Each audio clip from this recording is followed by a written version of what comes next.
ustozda qanday ko'nikmalar bo'lishi kerak?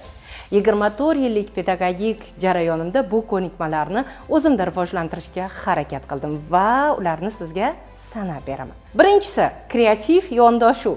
Har bir darsimizga ijodiy yondoshishimiz darsimizni qiziqarli bo'lishi va bolalarni bugun yana qanday dars bo'lar ekan degan qiziqish bilan darsga kelishimizga sabab bo'ladi. Ikkinchisi, bu kommunikabilnost, ya'ni kirishuvchanlik. Biz nafaqat bolalar bilan, hattoki ularning ota-onalari va vaqti kelganda rahbariyat bilan ham suhbatlashamiz va bu jarayonda chiroyli suhbatdan chiqa olishimiz biz uchun juda ham muhim. Uchinchi ko'nikma bu emotsional boshqaruv.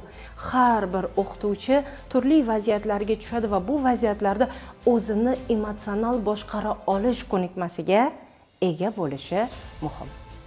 To'rtinchi ko'nikma bu albatta biz dars berayotgan insonlarga mehrimiz bo'lishi, ularga sidqidildan darsimizni berishimiz va ular bilan do'stona munosabatni o'rnata olishimiz.